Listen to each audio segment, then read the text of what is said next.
प्रभु यीशु मसीह के मधुर नाम में आप सबको जय मसीह की हिंदी बाइबल रीड में आप सबका स्वागत है। आज का वचन है लूका रचित सुसमाचार अध्याय नंबर 15 का 11 से। उड़ाऊ पुत्र का दृष्टांत। फिर उसने कहा, किसी मनुष्य के 2 पुत्र थे।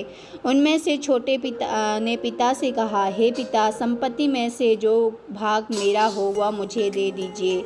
उसने उनको अपनी संपत्ति बांट दी। बहुत दिन न बीते थे कि छोटा पुत्र सब कुछ इकट्ठा करके दूर देश को चला गया और वहाँ कुकर्म में अपनी संपत्ति उड़ा दी। जब वह सब कुछ खर्च कर चुका तो उस देश में बड़ा अकाल पड़ा और कंगाल हो गया। इसलिए वह उस देश के निवासियों में से एक के यहाँ जा पड़ा।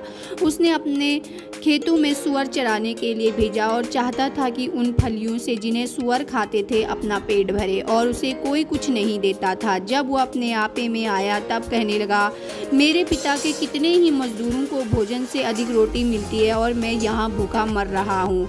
मैं अब उठकर अपने पिता के पास जाऊँगा और उसे कहूँगा कि पिताजी, मैंने स्वर्ग के विरोध में और तेरी दृष्टि में पाप किया है।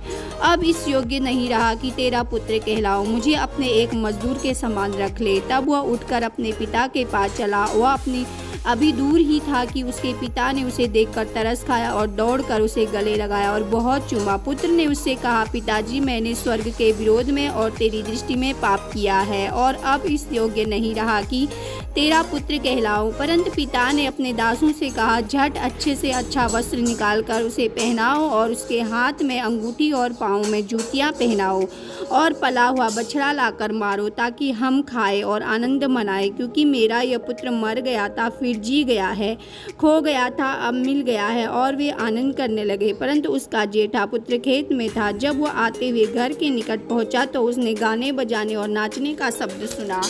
अतः उसने एक दास को बुलाकर पूछा, ये क्या हो रहा है?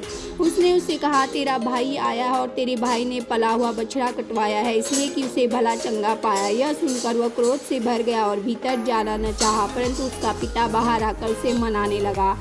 उसने पिता को उत्तर दिया, देख, मैं इतने वर्ष से तेरी सेवा कर रहा हूँ और कभी भी तेरी आज्ञा नहीं टाली, तो भी तूने मुझे कभी एक बकरी का बच्चा भी न दिया कि मैं अपने मित्रों के साथ आनंद करता। परंतु अब तेरा यह पुत्र, जिसे तेरी संपत्ति वेश्याओं में उड़ा दी, आया तो उसके लिए तूने पला हुआ बछड़ा कटवाया।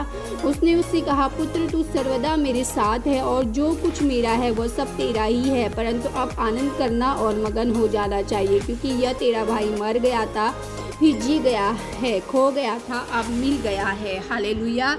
तो मेरे प्रिय, परमेश्वर आपको इसी वचन सुनने में बहुत अच्छे आशीष दे। हालेलुया। परमेश्वर आप सबको आशीष दे। मिलते हैं